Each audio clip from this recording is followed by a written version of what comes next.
नमस्कार, आप देख रहे हैं 4 PM और मैं हूं आपके साथ निधि तिवारी। जब से 18वीं लोकसभा का दूसरा संसद सत्र शुरू हुआ है, तभी से लगातार सड़क से लेकर संसद तक पक्ष और विपक्ष के बीच सियासी घमासान जारी है। बता दें कि 23 जुलाई को आम बजट पेश होने के बाद से ही विपक्ष लगातार संसद में सरकार का विरोध कर रहा है। इस दौरान मानसून सत्र के चौथे दिन गुरुवार को बजट पर चर्चा के दौरान झारखंड के गोड्डा से बीजेपी सांसद निशिकांत दुबे ने संसद में ऐसा बयान दिया कि हंगामा मच गया। कल तक तो केवल विपक्ष ही इसकी खिलाफत कर रहा था, विरोध कर रहा था, लेकिन अब तो खुद एनडीए के सहयोगियों ने भी विरोध जताया है। तो सुन लेते हैं पहले निशिकांत दुबे का बयान, फिर दिखाते हैं कि आखिर किस तरह का विरोध देखने को मिल रहा है। बांग्लादेश का घुसपैठ हमारे यहाँ लगातार बढ़ रहा है। जो आदिवासी महिलाएं हैं उनके साथ बांग्लादेशी घुसपैठिए शादी कर रही है। हिंदू और मुसलमान का सवाल नहीं है। हमारे यहाँ जो लोकसभा का चुनाव लड़ती हैं महिला, आदिवासी कोटे से लड़ती हैं, उनके पति मुसलमान हैं। जिला परिषद की जो अध्यक्षा हैं उनके पति मुसलमान हैं। मुखिया जो आदिवासी होते हैं, और ये टोटल जो है आप समझे हमारे यहाँ 100 आदिवासी मुखिया है जो आदिवासी के नाम पर है, और उसके पति जो है सभी के सभी मुसलमान हैं। हमारे यहाँ अभी विधानसभा का चुनाव हुआ, अध्यक्ष महोदय, 123% तक यहाँ सभी लोग चुनाव लड़कर आए हैं। प्रत्येक 5 साल में 15 से 17% पॉपुलेशन बढ़ता है या वोटर बढ़ता है। हमारे यहाँ 123%। जब मैं जिस लोकसभा से आया उसकी एक विधानसभा मधुपुर में लगभग 267 बूथों पर 117% मुसलमानों की आबादी बढ़ गई। और पूरे आप समझिए कि टोटल जो है झारखंड में कम से कम 25 विधानसभा ऐसी है जहां 123%, 110% आबादी बढ़ी है। ये एक बड़ा चिंता का विषय है। दूसरा सर, हमारे यहाँ अभी पाकुड़ जिले में तारानगर इलामी और डांगापाड़ा में दंगा हो गया। दंगा क्यों हो गया कि बंगाल से ममता बनर्जी की जो पुलिस है और वहां के लोग मालदा और मुर्शिदाबाद से आकर हमारे लोगों को भगा रहे हैं और हिंदुओं का गांव खाली हो रहा है। ये बड़ा ही सीरियस विषय है और मैं और रिकॉर्ड कर रहा हूं। यदि मेरी एक बात गलत है तो मैं इस्तीफा देने को तैयार हूं। सारे बंगाल से, मुर्शिदाबाद और मालदा से सारे लोगों ने आकर हिंदुओं के ऊपर जुल्म किया और ये ऑन रिकॉर्ड है। और झारखंड की पुलिस कोई काम नहीं कर पा रही है। मेरा आपके माध्यम से स्पीकर महोदय आग्रह है कि पूरा मालदा, मुर्शिदाबाद, अररिया, किशनगंज, कटिहार और हमारे यहाँ साहबगंज और ये झारखंड हाईकोर्ट का अभी 22 जुलाई का ऑर्डर है जो ये कह रहा है कि मुसलमानों की आबादी दिन प्रतिदिन बढ़ रही है और वहाँ भारत सरकार को हस्तक्षेप करना चाहिए। कि यह जितना किशनगंज, अररिया, कटिहार, मालदा, मुर्शिदाबाद और पूरा संथाल बना है, इसको यूनियन टेरिटरी बनाइए, नहीं तो हिंदू खाली हो जाएंगे।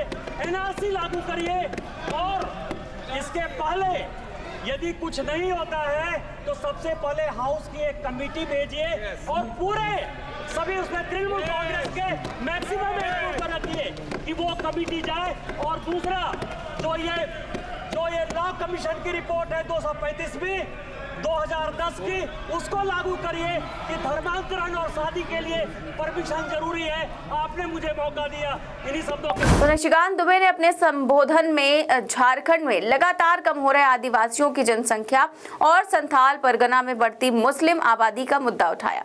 कहा कि मालदा, मुर्शिदाबाद, किशनगंज, अररिया और कटिहार को जल्द से जल्द केंद्र शासित प्रदेश बनाया जाए, नहीं तो हिंदू खाली हो जाएंगे। निशिकांत दुबे ने इसके पीछे तर्क दिया कि बांग्लादेशी घुसपैठिए झारखंड में आकर आदिवासी महिलाओं से शादी कर रहे हैं, उन्हें मुस्लिम बना रहे हैं और हिंदुओं को भगा रहे हैं। उनके इस बयान पर संसद में पक्ष और विपक्ष के बीच हंगामा शुरू हो गया। निशिकांत दुबे की जो मांग है उसने सियासत में घमासान मचा दिया और अब इस पर प्रतिक्रियाओं का दौर भी शुरू हो गया है। इस पर झारखंड मुक्ति मोर्चा ने विरोध जताया है, तो वहीं कांग्रेस ने भी निशिकांत दुबे की मांग पर सवाल उठाए हैं। झारखंड मुक्ति मोर्चा ने अपने ऑफिशियल ट्विटर हैंडल से निशिकांत दुबे के बयान पर विरोध जताते हुए कई सारे पोस्ट किए। वहीं निशिकांत दुबे के बयान पर एनडीए की सहयोगी जेडीयू ने भी कड़ा विरोध जताया है। जेडीयू के राष्ट्रीय महासचिव राजीव रंजन ने निशिकांत दुबे की मांग पर तीखी प्रतिक्रिया दी है। जेडीयू ने निशिकांत के बयान को बेहद बचकाना बता दिया है और अज्ञानतापूर्ण और तनावपूर्ण बढ़ाने वाला भी बताया है। तो ऐसे में ये विरोध जो है वो लगातार तेज होता जा रहा है। क्या कुछ कहा है जेडीयू के राष्ट्रीय महासचिव ने, बयान सुनिए। वरिष्ठ सांसद के तौर पर राज्यों के पुनर्गठन और इससे जुड़े संवैधानिक प्रावधानों की जिस तरह से उन्होंने धज्जियां उड़ाई हैं, ऐसे नासमझी भरे बयान सुर्खियां तो बटोर सकते हैं, लेकिन